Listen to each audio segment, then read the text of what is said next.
Thank you, Dr. Michelle. Can you all hear me, please? Yes. Yeah. So I am so honored this afternoon to introduce the speaker for this session. Mike Szyszka is the founder and CEO of Reaction. And Mike is also an entrepreneur. And as he rightly indicated, he is very optimistic and also very opportunistic. And I've had the opportunity to interact with Mike numerous times. He's a student of marketing, learning marketing every day. In fact, he eats, he breathes, and he does all sorts of things with marketing. And Mark has owned this agency since 2008. And this agency used to be a very small design and web development company. But Mike has grown this company to become a full service, creative agency with more or less a boutique in terms of anything that you are looking for regards to marketing. And in fact, Mike has grown the clientele base across Canada and even into the United States. And currently, Mike and Reaction handles clients such as Pivotal, Accounting, Inc. and McKee. These are key accounts. And for you to have the opportunity to work with these folks, I think there should be a thumbs up for Reaction. And in the US, Mike has been working with Android headlines. Those of you who have been using Android phones, most of the things that are coming through that platform are handled by Mike from Red Deer. And in fact, he also has a very key account, Red Deer and District Chamber of Commerce. And in terms of community engagement, Mike is board member, of course, director of Red Deer and District Chamber of Commerce. And quite recently, Mike was on the DSB, Red Deer College Donald School of Business Advisory Board. And Mike has been helping the community in numerous ways. For example, Reaction gives back to the community, to organizations such as Central Alberta Humane Society, Central Alberta Sexual Assault Center, and other numerous organizations that Reaction has been helping all along.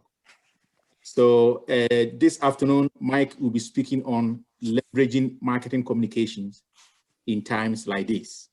And I would like you to join me in welcoming Mike, as our speaker for this afternoon. Mike, thanks very much for having you on this platform this afternoon. You have the floor. Awesome. Well, thank you very much for that fantastic introduction. I really appreciate the opportunity to come and speak with all of you today and share some of my thoughts and ideas about marketing in 2020, 2021, and beyond. The style of presentation I'm going to do today is a little bit different than what I normally do. I usually like to do very workshop or boot camp style presentations where we get really deep into a specific topic and really try to flesh it out, whether that's marketing strategies as a whole, social media, maybe it's personas. But today I wanted to take a bit of a step back and look at what's happening in the world of marketing and business from 20,000 feet. I want to talk about some of the trends that I'm seeing and share some specific examples that I hope not just inspire you to think about ideas for your own business, but give you an indication as to where I think the world of business is going. But I'm not going to leave you without some action items. So we'll spend a little bit of time at the end just going over some key takeaways that I think you can start working on and implementing in your business right away. But oftentimes the value in these kinds of talks and presentations, I mean, you can go hear a big idea and you can get inspired about something, but oftentimes the specific needs or things that you need to do to grow your business and grow your clientele, it's all contextual to what exactly it is you're doing. So I find the most value in some of these talks is actually in the Q&A and the discussion that we can have afterwards. So I'm going to go through a few slides. I'm going to present some thoughts and ideas to everyone here today, but I'm actually going to try to get into some Q&A and discussion as soon as possible so that we can really flesh out some important things together. And I can share with you my perspective, having been doing this kind of work for now more than 13 years. And my position as a director on the Chamber of Commerce gives me a really unique vantage point in that I get to literally see and talk to hundreds of businesses every year. So over my career, talking to thousands of companies, I see patterns and I see trends and I see things that work and that don't, that give me, I think, a unique perspective when we have a big open discussion, and an opportunity like today is a perfect time to do that. So I will go ahead and share my screen here and just jump right into a few of these topics here to talk about today. So the official name of this presentation was Leveraging New Marketing Communications. I think that name was possibly came up with before I signed on for it. And the name is fine. However, I don't actually think that there's any new marketing communications. 2020 didn't create a new kind of social media. We didn't invent the internet this year. All we're doing is now looking at all these things that we already had in front of us, and it's like we're seeing them with new eyes. So I think a better title for this talk might be something like Everything's Different, but Nothing's Changed. And I want to kind of show you some examples of that today. So first, Robert already did a great introduction. My name is Mike, founder and CEO of Reaction. At the moment, we have an office in downtown Red Deer, Alberta. Being that the theme of this year and this talk is change, I'll tell you a little bit about what's changing in that side of business for us. But for now, I can tell you that this is our big, beautiful building in downtown Red Deer. We've got a team of about 20 people. We work on brand strategy, a lot of design and content work, as well as we build some really high quality websites for clients all across Canada and into the United States. One of the big changes that our company has gone through this year is, like many businesses, we went to a work from home model back in March when everything was being shut down. But in fact, our team actually decided to work from home almost 2 weeks before the Canadian government shut businesses like ours down. And that's because we had spent the last few years moving all of our files into the clouds and into the cloud and having video conversations with our clients. So us moving to a remote work from home company was actually a little bit too easy. So after doing that for the entire summer, we made the call to say goodbye to our office space, embrace being a fully remote company. And that's going to open up some really new and exciting opportunities for us that I think are just an example of the new and exciting opportunities available for all businesses out there.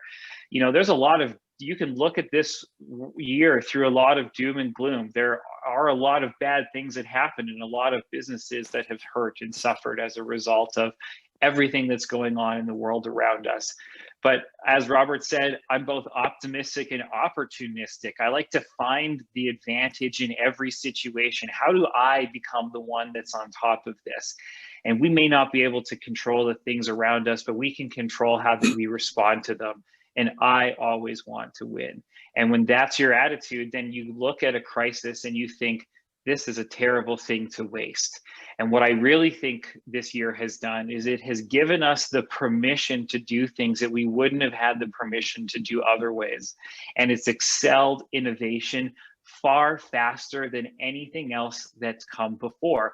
And when I say anything else, I actually mean that. You know, when we look back 20 plus years ago at the sort of invention of the internet, you can get really technical and say the internet was invented back in the 60s, but the real modern internet that we all know and love today really is about 20 or 25 years old. And if you are thinking back now, you might think, wow, it would have been so great to be an entrepreneur at the birth of the internet.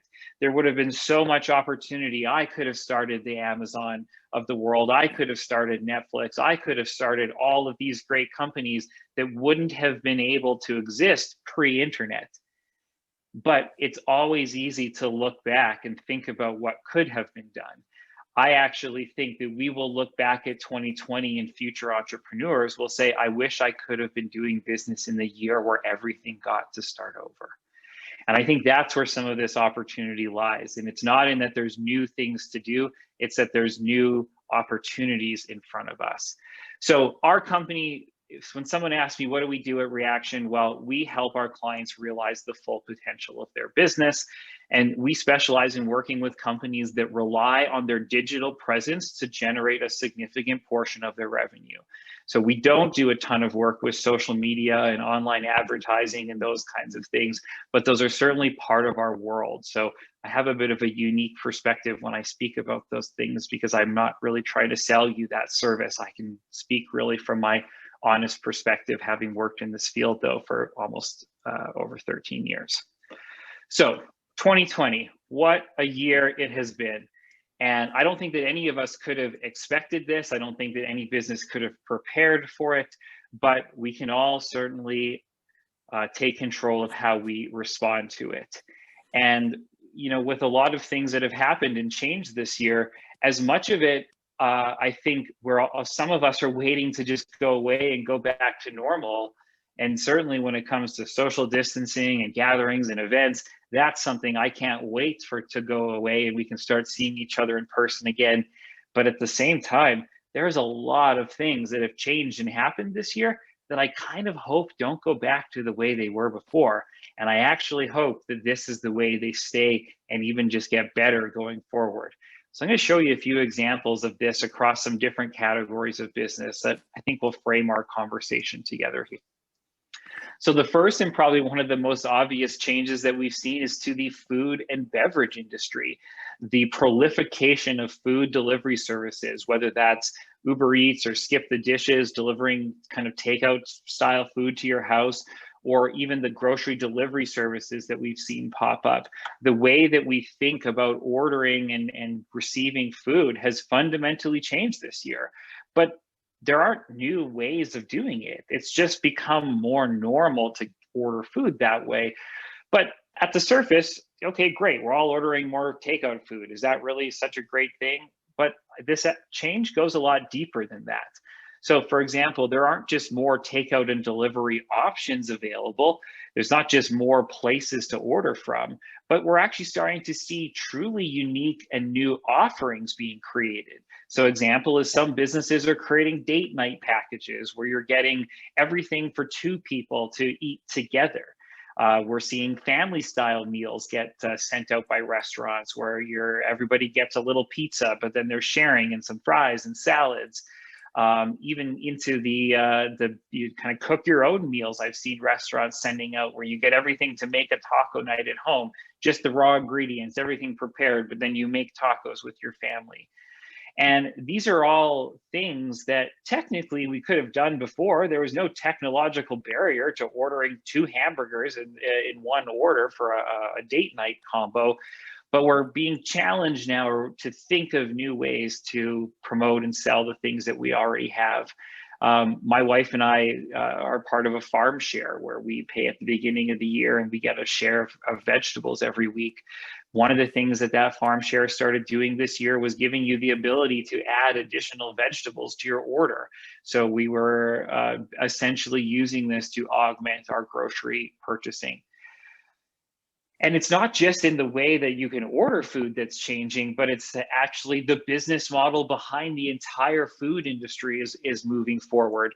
So there's this new concept called a dark kitchen. And it's this idea that if you were going to start a restaurant today, do you actually need a front of house, meaning a hostess and servers and tables for people to sit? Because that's a lot of square footage and a lot of tables and chairs and cleaning and staff, when in reality, most people want to take their food out. And those who are wanting to eat food in a restaurant, they're looking now for an elevated experience. So the business model behind a restaurant business today, I don't think would look like what a restaurant started just 1 year ago would have been. This picture I have up on the screen is the example of a massive commercial kitchen that would be way bigger than any kitchen you've seen in a restaurant. I worked at a restaurant in college. The kitchen was this tiny little thing in the back.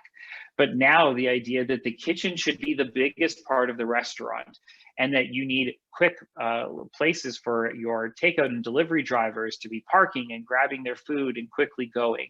And now this changes the entire idea of what it even means to run a business. Because if you think about ingredients like chicken and salmon and rice and broccoli and cauliflower, you can use those ingredients to make Western food, Asian food, Italian food.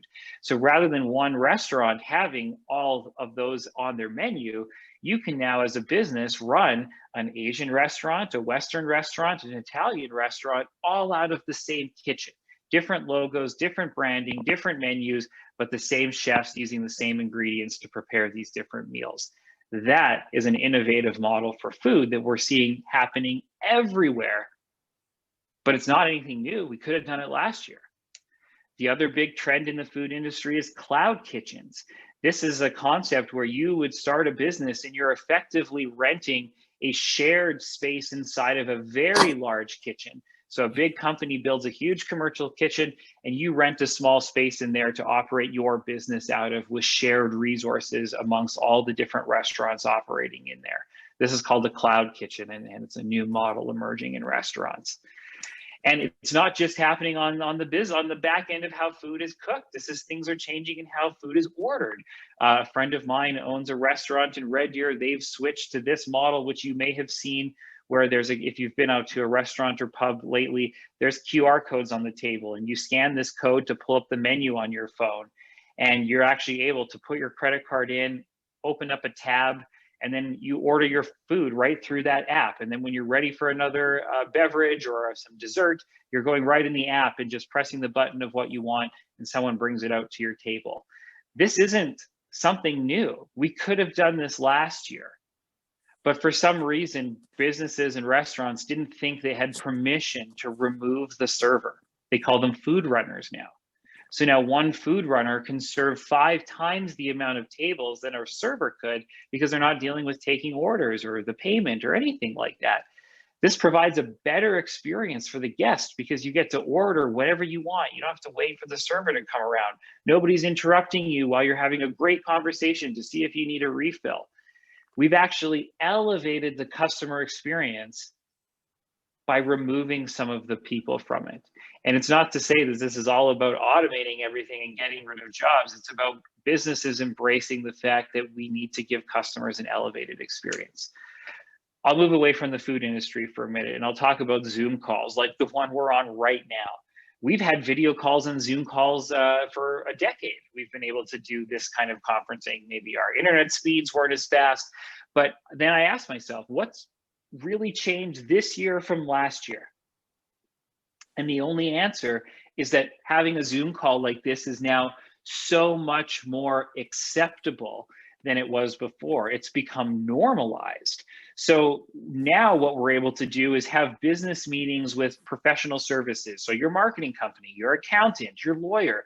Why would you take time out of your day to drive to their office, meet them for 30 minutes, and then drive all the way back to yours? We have more time to be productive as entrepreneurs and business people because we can interact like this. But we could have done this last year too. So really, why did it take a pandemic to drive this to normalcy? It's because we were all pushed along and forced into something, and we all had to go at the same time. So I really think what's happened is we've taken every month that goes by this year, we're taking a year of innovation and we're cramming it into 30 days. So in the last 7 months, I actually believe we've experienced 7 years worth of innovation, and we need to operate our businesses like it's 2030, not like it's 2020. Another example with how normalized Zoom calls and video interactions have become is not only this one right here, but right before this call, I was doing a coaching session with my client in California. I stopped that, had lunch. I'm jumping on this call to present to you guys all over the province. And then this afternoon, I'm hosting a virtual happy hour where clients and my team from all over Canada and the US, we get together on Friday and we end our week with just a good happy hour style conversation over Zoom. I've been doing this every Friday for the last 30 weeks. And this is not something that I think would have been cool to do in 2019, but all of a sudden, everybody's really hungry for this kind of social interaction. But let's take this beyond professional services. You can now do some consultations with your doctor or medical professionals through video call. Again, why couldn't we do that before? But now this is normal to do.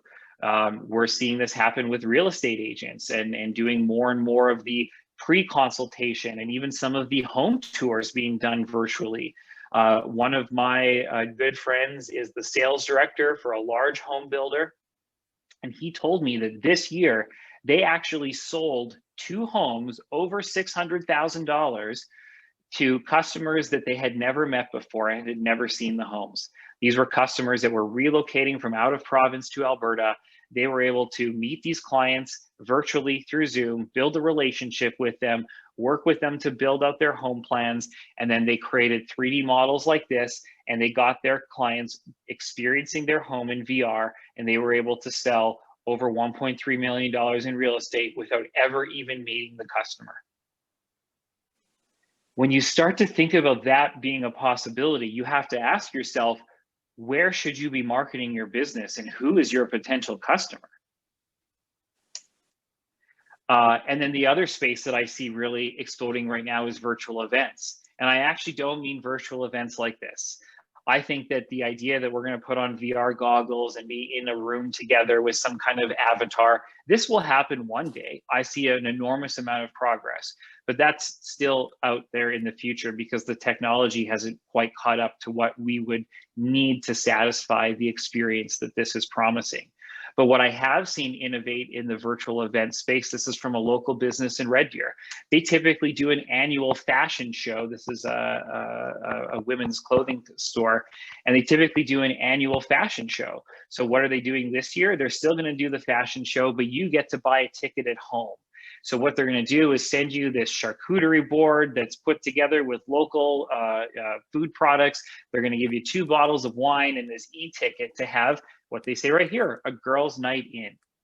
Even the idea of going on, if you go on, say, like a restaurant tour, or the idea of a pub crawl where you go to all these different restaurants and you have appetizer at one place and a dinner and then a dessert somewhere else.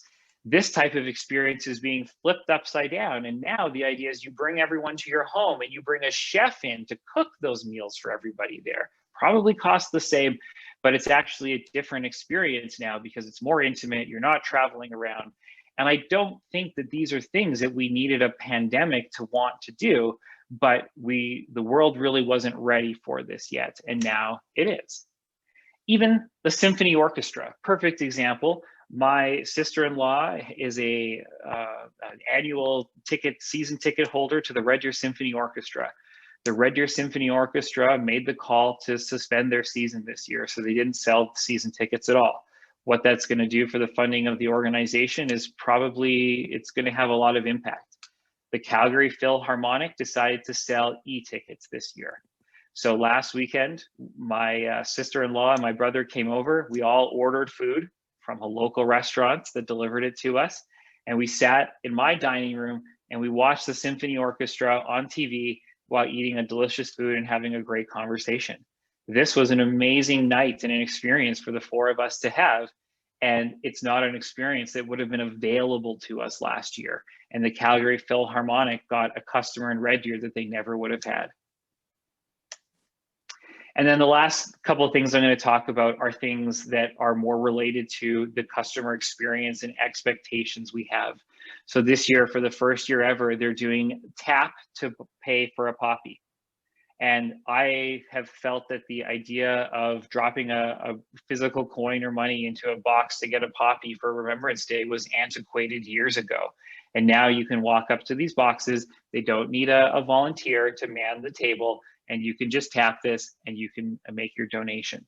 I think they're going to see an enormous influx in the amount of money that they raise this year, not because they change what they offer to clients, but they change the mechanical experience, the transactional experience around making the donation and purchasing the poppy.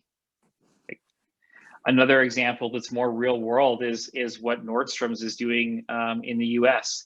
So, and I think a lot of other clothing retailers are going to do this really quickly. But you go online and you reserve the items that you want. You show up at the store. Those items are already selected and in a dressing room for you. So you show up at the store, you give them your name, you go into the dressing room, you try everything on, and whatever you want, that's what you actually buy at the till. So there's a hybrid model of shopping online and still having a retail experience. There's a next level of this where, because you've reserved those products online, they're talking about having digital displays inside the dressing rooms that are advertising accessory products that match the specific items that you chose to try on. So again, that's some next level stuff. But the idea of being able to reserve a product online and then go try it on in the store isn't revolutionary. And the last example that I'll show is Home Depot. So a lot of Home Depots are now introducing these pickup lockers where you can go online, purchase something, and then show up within a couple of hours and pick up your item from the locker. So if you need a new drill, you can go on the website and buy it, drive to Home Depot, and rather than having to walk into the store, you can just go and grab it from this box and leave. So your interaction in the store is going to be cut down to just a few minutes. And oh, I said that was my last one. This is really the last one. This year, Apple TV worked with Tom Hanks and they released a movie called Greyhound. Pretty good movie about U-boats in World War II. However, what was sort of what didn't make as big of a headline as I thought it should is that this is a major Hollywood blockbuster movie starring a major A-list actor named Tom Hanks that never went into the theater. This went direct to consumer. People have been talking about when will movie studios release films direct to consumer, and they said it would never happen because they would end up cutting the movie theaters out of that revenue stream, and it would create a huge disruption within the distribution channels of Hollywood movies.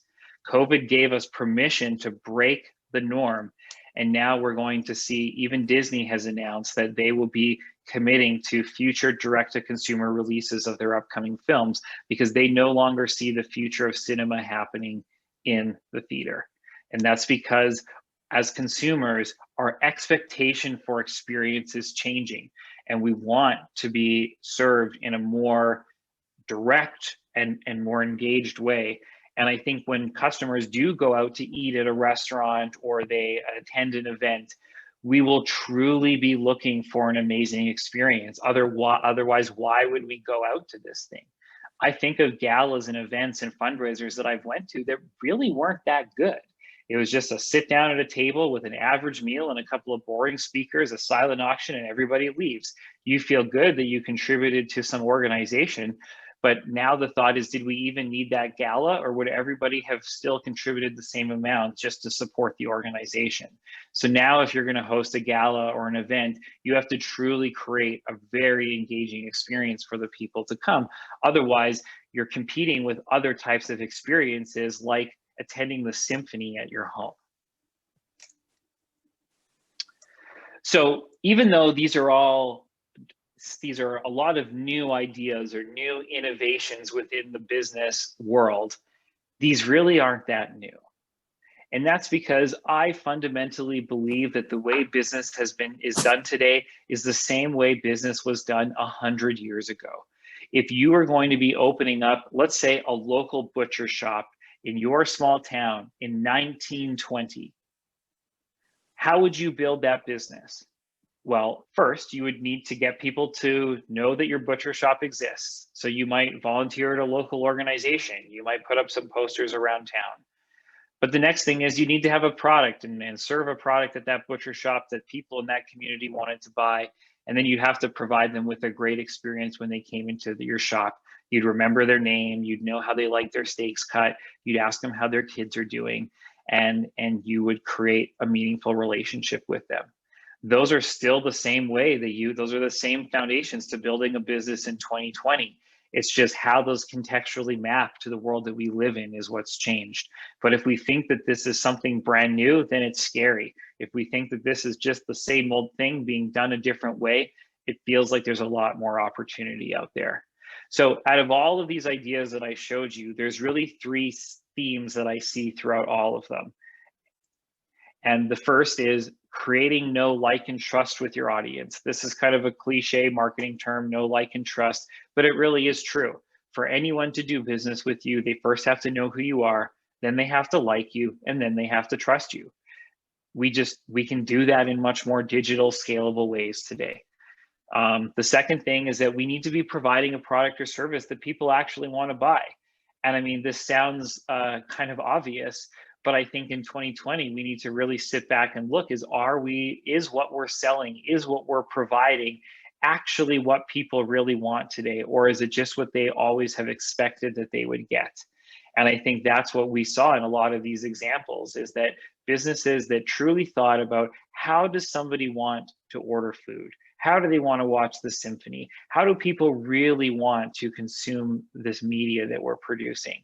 Leaning into that is what drove that innovation, not trying to force something new onto customers. And last is, I think that these are all companies that are offering an experience that puts the needs of their customers first. And there are so many businesses out there that operate in ways that aren't necessarily, and they're not adverse to the customer experience, but they aren't exactly leaning into it. You know, the example of being able to reserve some clothes online and have them pre-picked out and put into the dressing room for you. I'm sure a sales associate would think that that's the customer's job to do. But as a customer, you didn't even know that you wanted that until you heard that it was a thing. And that's kind of why I don't think that businesses should be waiting for to listen to what their customers ask them for and do that. I don't always think that customers know what they want, but they know it when they see it. So when you're able to figure out what can you do to modify your product, your service, or your delivery model that truly puts the needs of the customer at the absolute forefront of everything, and then you work backwards from that, that's when I think you can really start to find innovation. So I was going to spend a minute just kind of going through these three things here, talking a little bit about how I see these being built, and then we'll jump into some Q&A. So when you're creating know, like, and trust with your audience, and you're talking about how that applies in 2020, if we break these down one at a time, in order for people to know who you are, they have to have seen you or been exposed to you. Chances are that's going to be happening online right now. When I was in college 15 years ago, they taught us that someone needs to see your brand 7 times before you become top of mind. That number is out the window today. We are over marketed to as consumers, and on average, we see between 800 and 3,000 marketing messages a day. And in order to actually break through, we need to be putting our name and our brand in front of customers between 30 and 50 times before they are going to recognize and remember you.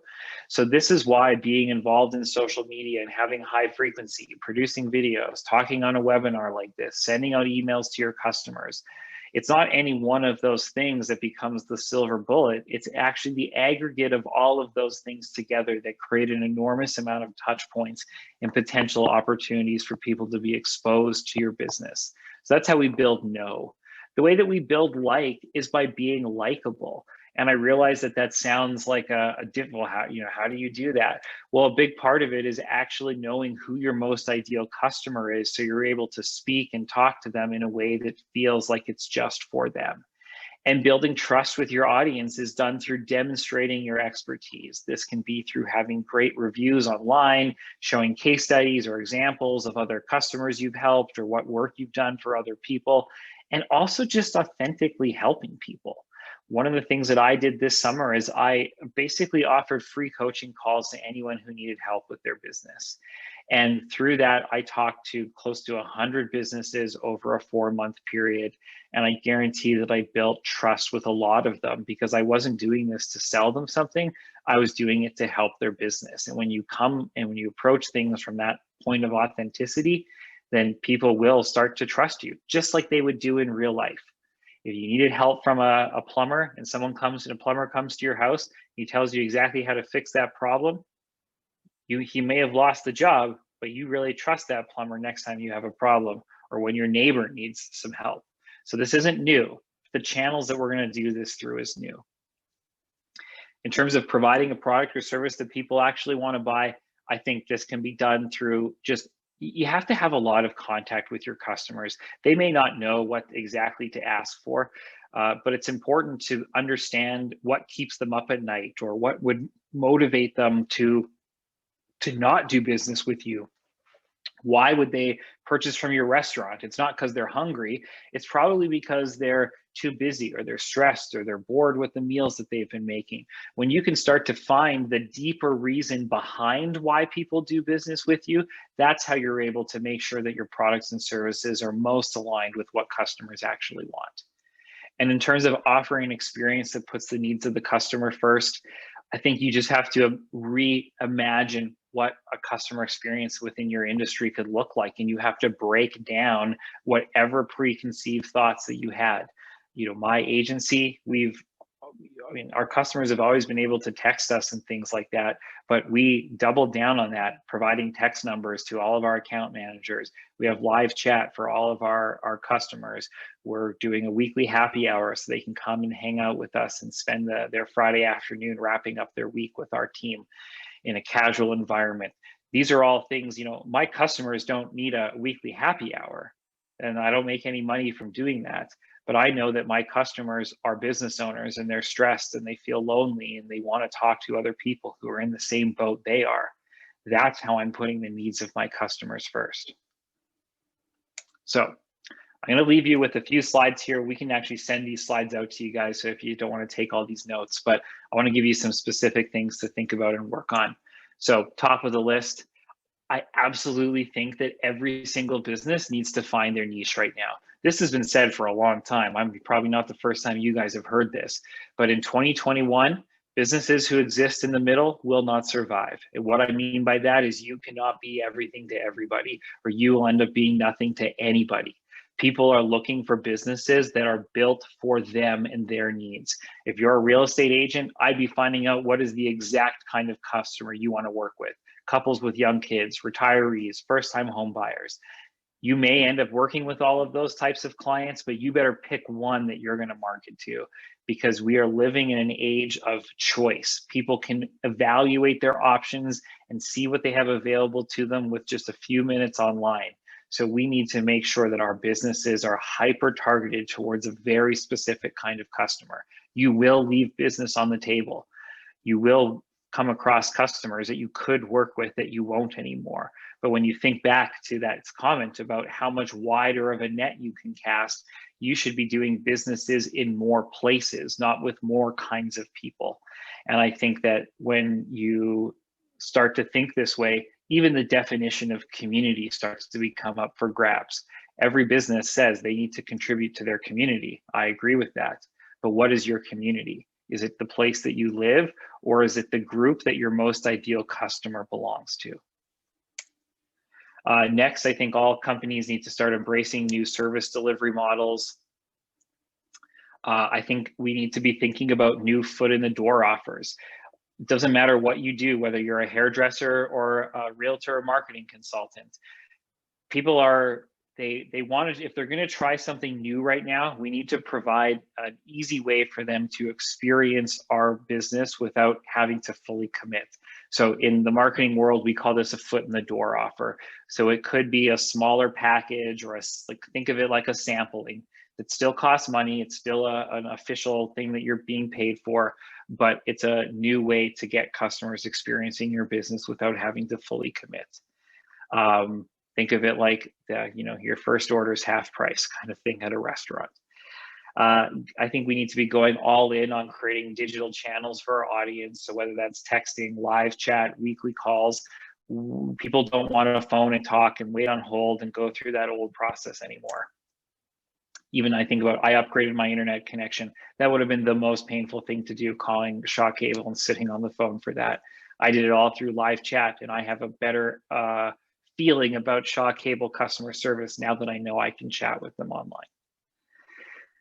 I think we need to communicate all of these changes front and center with our customers. It's not good enough to just make these changes behind the scenes. We need to wear them as a badge of honor. We need to promote them on our social channels and our websites. We need to operationalize these temporary changes. I saw a lot of businesses that made adjustments for COVID that should be permanent, and they need to build those into their company operations. And I also think that this is the time to be a hero for our clients.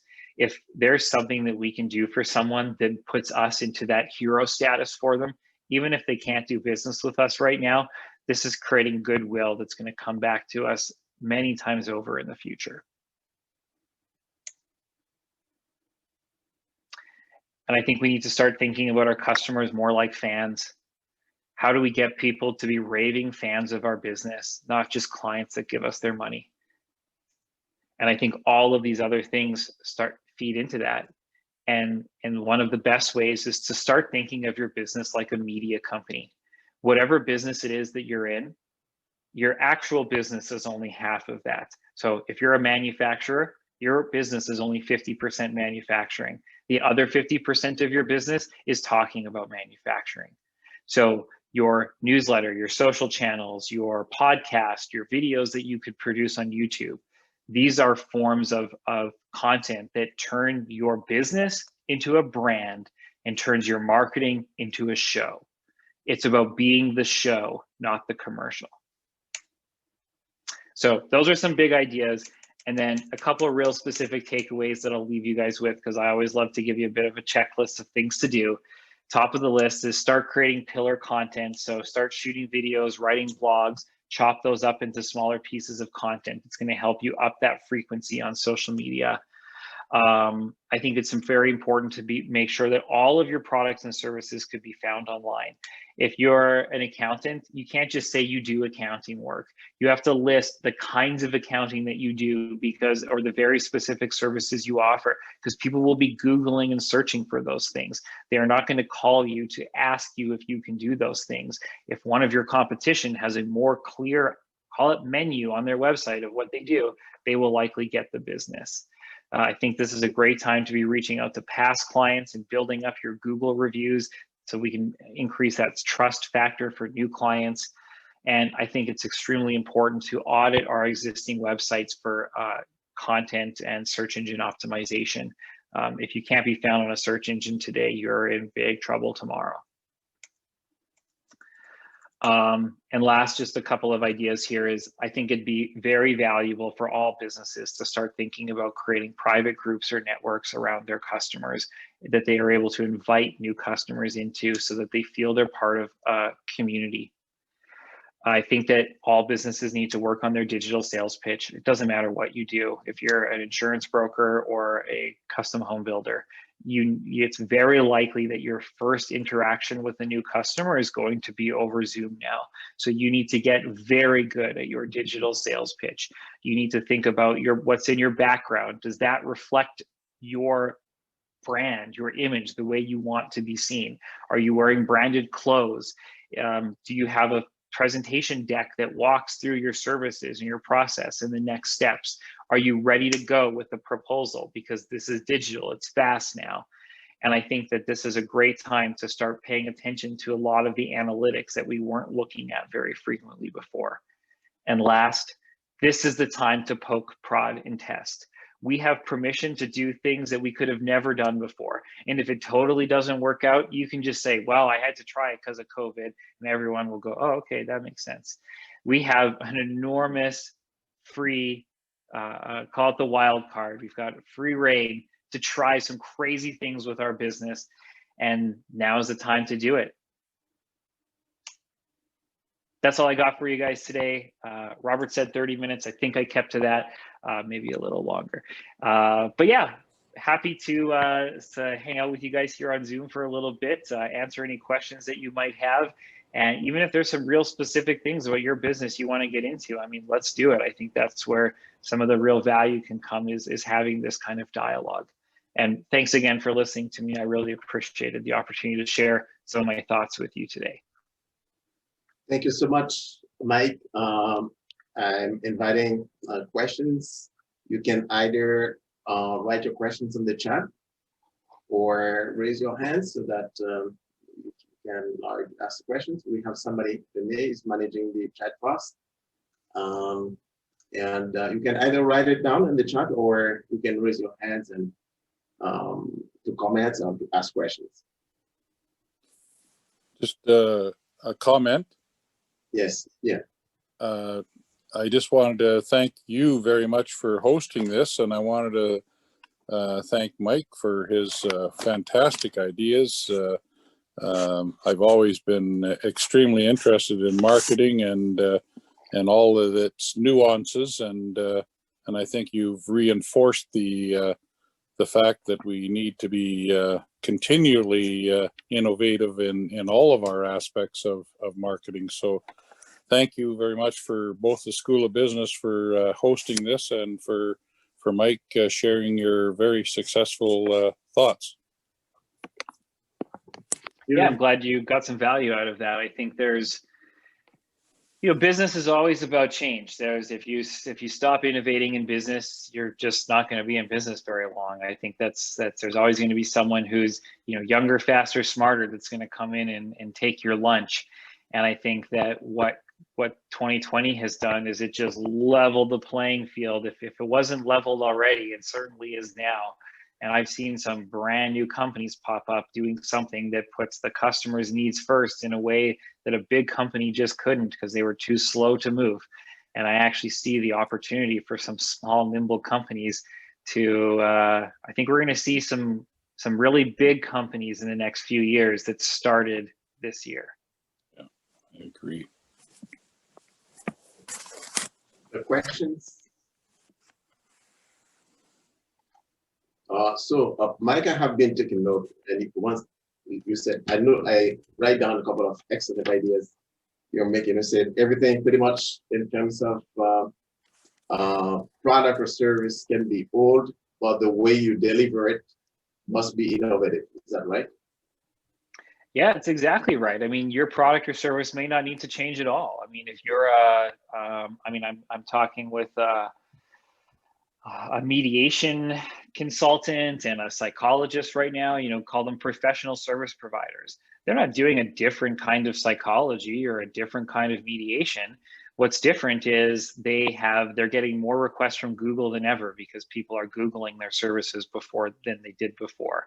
When they have that first meeting, when I talked to this psychologist, he would say, I asked him, well, what's usually the very first step when you get a new customer or like a potential new customer? He goes, well, we book them in for a consultation. They come in for a 30-minute little chat and we see if we're a good fit to, do their family counseling or whatever. And he goes, but people aren't going to come in for this 30-minute session anymore. And he's struggling because he has to move it online. So that's the part that changed. It isn't once the client signed up, yeah, maybe we're going to deliver it through Zoom, or you might even still come in. But the fact that people are finding you online, they want to inquire through the website, maybe they even want to book an appointment right then and there. Then they want to be sent a video in advance that tells them what to be expecting when they have that introductory call. If there's questions to think about, they want that emailed to them. When they meet over Zoom, they want a polished presentation. And you can actually kind of lock this up in a process-driven operation. And this is really just taking, in my opinion, a really lazy sales process that required you to get in front of the customer before. There's lots of really good salespeople and business people that'll say, if I can just get the customer in front of me, I'll sell them. Well, to me, that's lazy. It might have worked for you, but now you will have to do a lot more work to get to that point of having that customer right in front of you. So I think that that's where, even if the end service you're offering isn't that different, the way you're going to attract and nurture and onboard that customer will be fundamentally different for almost every kind of business. Danae, do we have something in the chat? We do. So there's a question. How can small institutions like private schools brand themselves in this new era? Well, that's a huge question. I think that I'll answer it by saying, we need to have the right definition of brand. So when you're saying, how does a school brand themselves? That's the question, right? Yeah. How does a school brand themselves, or a small business? To me, a brand is not your logo, your colors, your fonts. It's none of those things. Your brand is what people think of when they hear your name. It's what you stand for. It's your mission, your vision, and your values. It's the culture of your organization. That is good brands reflect those things through their logos and the colors and the images that they choose or the words that they write. But I think the most important aspect of any business creating a brand, and actually I think small companies have an advantage here, is you need to really decide what it is you stand for and how you want to be perceived by the outside world. Then you make a conscious effort to create a logo, to post something to social media, to put out a video that reflects that central idea. I want people to think that Reaction is a company that helps their business realize their full potential. So the kinds of marketing that we do is the kinds of things that hopefully inspire businesses to see the opportunities that are in front of them. So that's our brand. It's not the color orange or this square box around the word reaction. And I think that big companies actually have a really hard time dialing that in because there's too many management layers and there's too much bureaucracy. And this is where small companies can be a lot faster. Perfect. That was a good question. Yeah, one of the things, Mike, is that speaker after speaker in this series we organize here, they are telling businesses, pay attention to the processes. Before you can get the consumer in front of you and be successful, pay attention to the processes. And I took that from your presentation today. But another thing, my question is that, how difficult do you think it is to build trust and to maintain it?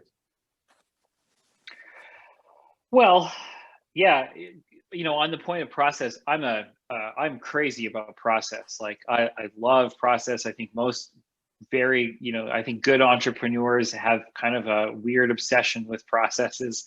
And if you're a process nerd, there's something called BPMN that I love. It stands for Business Process Mapping and Notation. And this is the methodology that I follow for both documenting and communicating our service delivery processes at Reaction. But in terms of your question about, as much as process is important, I actually think I focus on the customer first, and I don't let process stop me from doing what's right for my customer. And I think maybe that's something that is a little extra asterisk on my perspective, is that as much as I'm obsessed with process, I'm more obsessed with my customer. Mm. So I think that's actually the key, is an obsession with the customer.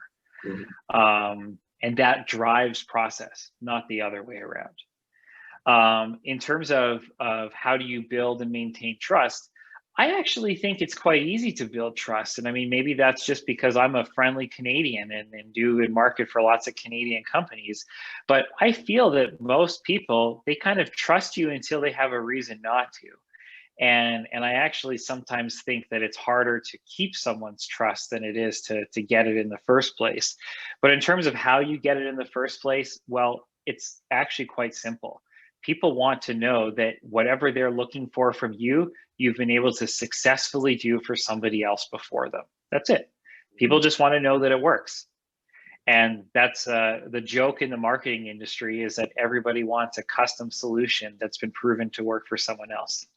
And I think that there's some humor in that, but the reality is that we have helped other companies generate 7 figures of revenue from their website. So we tell that story, and you would think, well, if you can do it for them, I suppose you could do it for me too.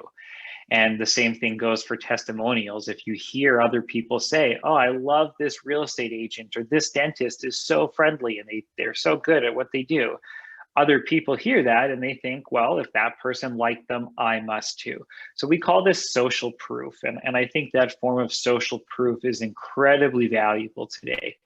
And the mistake that a lot of businesses make is they wait for that social proof to happen organically.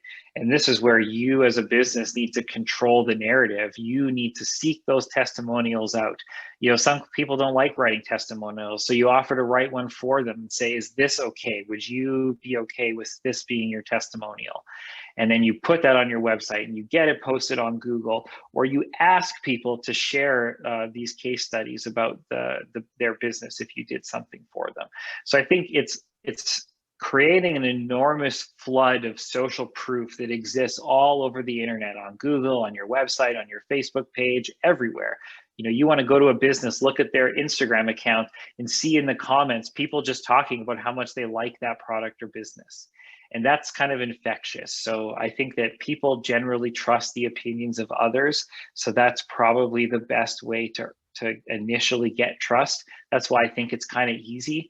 Then the difficult part becomes, so at the surface level, sure, you have great reviews and awesome testimonials, but now that I'm working with you, how do you demonstrate and live up to that? And this is where people can get really caught up in the smoke and mirrors of marketing. You have to have some real substance behind your business. And if you're actually good at what you do, then it should come naturally. Thank you very much, Mike, for your contribution to the series, and we appreciate what you shared with us, and we'll stay in touch. And we hope that next week, next year, excuse me, we'll be working with a similar experience available for our small businesses in this country and everywhere. So thank you again. On behalf of Birmingham University, the School of Business and the Small Business Center, we thank you very much